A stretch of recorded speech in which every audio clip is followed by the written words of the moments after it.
출애굽기 22장.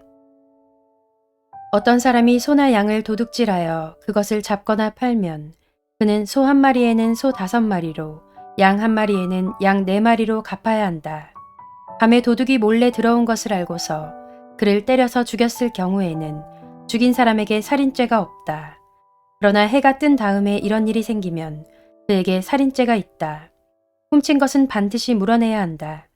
그가 가진 것이 아무것도 없으면 자기 몸을 종으로 팔아서라도 훔친 것은 물어내야 한다.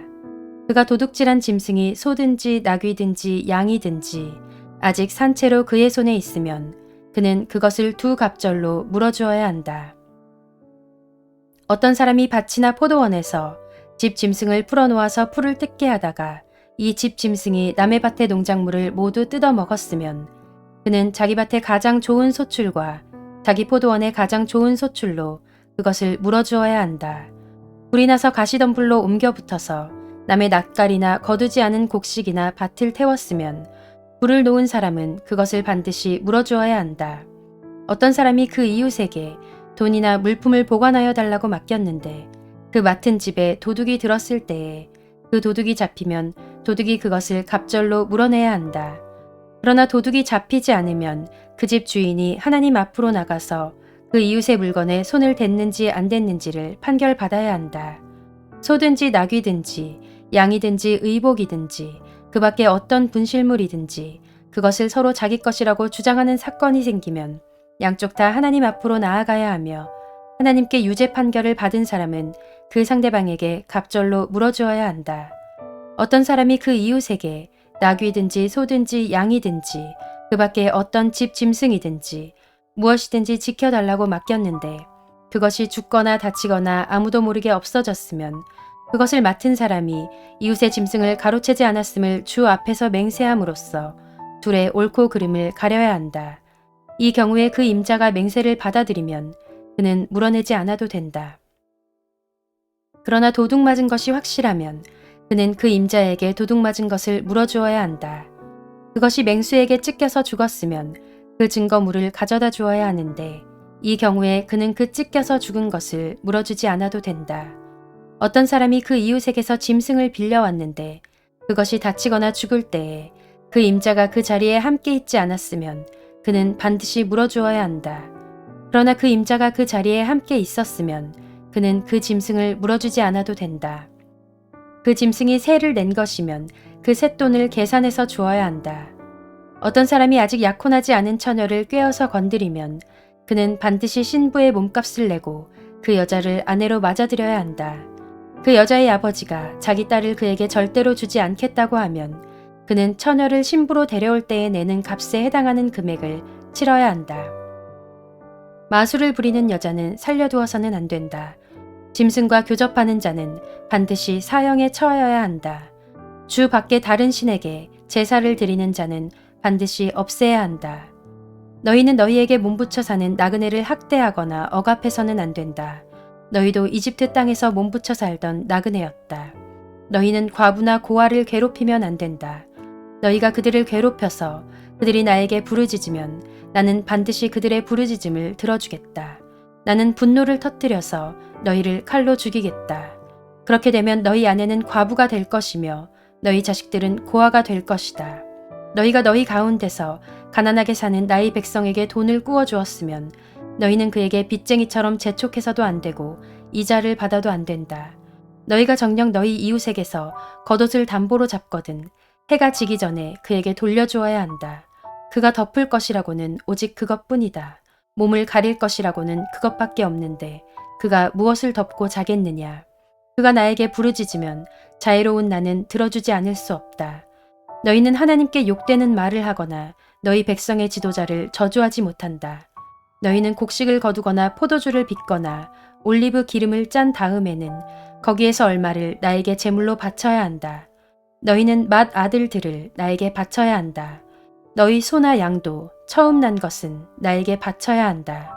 처음 난 것들은 이래 동안은 어미와 함께 있게 하고 여드렛 날에는 나에게 바쳐야 한다. 너희는 나를 섬기는 거룩한 백성이다. 그러므로 너희는 들에서 맹수에게 찢겨서 죽은 짐승의 고기를 먹어서는 안 된다. 그런 것은 개에게나 던져 주어라. 출애굽기 23장. 너희는 근거 없는 말을 해서는 안 된다. 거짓 증언을 하여 죄인의 편을 들어서는 안 된다. 다수의 사람들이 잘못을 저지를 때에도 그들을 따라가서는 안 되며 다수의 사람들이 정의를 굽게 하는 증언을 할 때에도 그들을 따라가서는 안 된다. 너희는 또한 가난한 사람의 송사라고 해서 치우쳐서 두둔해서도 안 된다. 너희는 원수의 소나 나귀가 길을 잃고 헤매는 것을 보거든 반드시 그것을 임자에게 돌려주어야 한다. 너희가 너희를 미워하는 사람의 나귀가 짐에 눌려서 쓰러진 것을 보거든 그것을 그대로 내버려 두지 말고 반드시 임자가 나귀를 일으켜 세우는 것을 도와주어야 한다. 너희는 가난한 사람의 송사라고 해서 그에게 불리한 판결을 내려서는 안 된다. 거짓 고발을 물리쳐라. 죄 없는 사람과 의로운 사람을 죽여서는 안 된다. 나는 악인을 의롭다고 하지 않기 때문이다. 너희는 뇌물을 받아서는 안 된다. 뇌물은 사람의 눈을 멀게 하고 의로운 사람의 말을 왜곡시킨다. 너희는 너희에게 몸붙여 사는 나그네를 억압해서는 안 된다. 너희도 이집트 땅에서 나그네로 몸붙여 살았으니 나그네의 서러움을 잘 알 것이다. 너희는 6해 동안은 밭에 씨를 뿌려서 그 소출을 거두어들이고 7째 해에는 땅을 놀리고 묵혀서 거기서 자라는 것은 무엇이나 가난한 사람들이 먹게 하고 그렇게 하고도 남은 것은 들짐승이 먹게 해야 한다. 너희의 포도밭과 올리브밭도 그렇게 해야 한다. 너희는 6해 동안 일을 하고 이렛날에는 쉬어야 한다. 그래야 너희의 소와 나귀도 쉴 수 있을 것이며 너희 여종의 아들과 몸붙여 사는 나그네도 숨을 돌릴 수 있을 것이다. 너희는 내가 너희에게 말한 모든 것을 지켜야 한다. 그리고 너희는 다른 신들의 이름을 기억해서는 안 되며 입 밖에 내서도 안 된다. 너희는 한 해에 3차례 나의 절기를 지켜야 한다. 너희는 무교절을 지켜야 한다. 내가 너희에게 명한 대로 아비벌에 정해진 때에 이래 동안 누룩을 넣지 않은 빵을 먹어야 한다. 너희가 그때의 이집트에서 나왔기 때문이다. 너희는 빈손으로 내 앞에 나와서는 안 된다. 너희는 너희가 애써서 밭에 씨를 뿌려서 거둔 곡식의 첫 열매로 맥추절을 지켜야 한다. 또한 너희는 밭에서 애써 가꾼 것을 거두어들이는 한 해의 끝 무렵에 수장절을 지켜야 한다. 너희 가운데 남자들은 모두 한 해에 3번 주 하나님 앞에 나와야 한다. 너희는 나에게 바치는 희생 제물의 피를 누룩 넣은 빵과 함께 바쳐서는 안 된다. 그리고 절기 때에 나에게 바친 기름을 다음날 아침까지 남겨두어서도 안 된다. 너희는 너희 땅에서 난 첫 열매 가운데서 제일 좋은 것을 주 너희 하나님의 집으로 가져와야 한다. 너희는 새끼 염소를 그 어미의 젖으로 삶아서는 안 된다. 이제 내가 너희 앞에 한 천사를 보내어 길에서 너희를 지켜주며 내가 예비하여 둔 곳으로 너희를 데려가겠다. 너희는 삼가 그 말에 순종하며 그를 거역하지 말아라. 나의 이름이 그와 함께 있으므로 그가 너희의 반역을 용서하지 않을 것이다. 너희가 그의 말에 절대 순종하여 내가 명하는 모든 것을 따르면 내가 너희의 원수를 나의 원수로 여기고 너희의 대적을 나의 대적으로 여기겠다. 나의 천사가 너희 앞에서 너희를 아모리 사람과 헷 사람과 그리스 사람과 가나안 사람과 히윗 사람과 여부스 사람이 있는 곳으로 인도할 것이다. 내가 그들을 전멸시키겠다. 너희는 그들의 신들에게 엎드려서 절을 하여 섬기지 말 것이며 그들의 종교적인 관습을 본받지 말아라. 신상들을 다 부수고 그들이 신성하게 여기던 돌기둥들을 깨뜨려 버려라. 너희는 주 너희 하나님 나만을 섬겨야 한다. 그러면 내가 너희에게 복을 내려 빵과 물을 주겠고 너희 가운데서 질병을 없애겠다. 너희 땅에 낙태하거나 임신하지 못하는 여자가 없을 것이며 내가 너희를 너희 수명대로 다 살게 하겠다. 내가 나의 위엄을 너희보다 앞에 보내어 너희가 만날 모든 백성을 혼란에 빠뜨리고 너희 모든 원수가 돌아서서 달아나게 하겠다. 내가 말벌을 너희보다 앞질러 보내어 히윗 사람과 가나안 사람과 헷 사람을 너희 앞에서 쫓아내겠다. 그러나 나는 땅이 황폐하여지고 들짐승이 많아질까 염려되므로 한 해 안에 그들을 너희 앞에서 다 쫓아내지는 않겠다. 나는 너희가 번성하여 그 땅을 너희의 소유로 차지할 때까지 그들을 너희 앞에서 조금씩 쫓아내겠다. 내가 너희 땅 경계를 홍해에서 블레셋 바다까지 광야에서 유프라테스 강까지로 정하고 그 땅에 사는 사람들을 너희 손에 넘겨줄 터이니 너희가 그들을 쫓아내어라.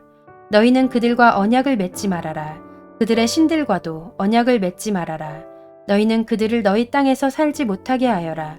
그렇게 하지 않으면 그들이 너희를 유혹하여 나에게 죄를 짓게 할까 염려가 된다. 너희가 그들의 신들을 섬기면 그것이 너희를 잡는 덫이 될 것이다. 출애굽기 24장.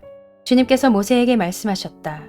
너는 아론과 나답과 아비후와 이스라엘의 장로 70명과 함께 나 주에게로 올라와 멀찍이 엎드려서 나를 경배하여라. 모세 너 혼자서만 나 주에게로 가까이 나아오고 그들이 나에게 가까이 와서는 안 된다. 백성은 너와 함께 올라오지 않게 하여라. 모세가 내려와서 백성에게 주님의 말씀과 법규를 모두 전하니 온 백성이 한 목소리로 주님께서 명하신 모든 말씀을 지키겠다고 대답하였다. 모세는 주님의 모든 말씀을 기록하고 아침 일찍 일어나서 산기슭에 제단을 쌓고 이스라엘의 12지파를 따라 기둥 12개를 세웠다.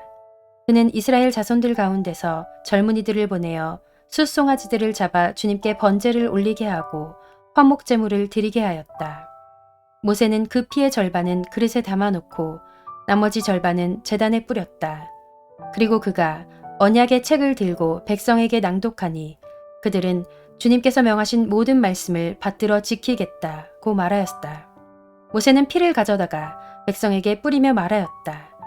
보십시오. 이것은 주님께서 이 모든 말씀을 따라 당신들에게 세우신 언약의 피입니다. 모세는 아론과 나답과 아비후와 이스라엘의 장로 70명과 함께 올라갔다. 거기에서 그들이 이스라엘의 하나님을 보니 그 발 아래에는 청옥을 깔아놓은 것 같으며 그 말기가 하늘과 꼭 같았다. 주님께서는 이스라엘의 지도자들을 손으로 치지 않으셨으므로 그들이 하나님을 뵈며 먹고 마셨다. 주님께서 모세에게 말씀하셨다. 너는 내가 있는 산으로 올라와서 여기에서 기다려라. 그러면 내가 백성을 가르치려고 몸소 돌판에 기록한 율법과 계명을 너에게 주겠다. 모세가 일어나서 자기의 부관 여호수아와 함께 하나님의 산으로 올라갔다. 올라가기에 앞서 모세는 장로들에게 일러두었다. 우리가 여러분에게 돌아올 때까지 여기에서 우리를 기다리고 있으십시오. 아론과 훌이 여러분과 함께 있을 것이니 문제가 있는 사람은 누구든지 그들에게로 가게 하십시오. 모세가 산에 오르니 구름이 산을 덮었다. 주님의 영광이 시내산 위에 머무르고 엿새 동안 구름이 산을 뒤덮었다. 이튿날 주님께서 구름 가운데서 모세를 부르셨다. 이스라엘 자손의 눈에는 주님의 영광이 마치 산 꼭대기에서 타오르는 불처럼 보였다. 모세는 구름 가운데를 지나 산 위로 올라가서 밤낮 40일을 그 산에 머물렀다.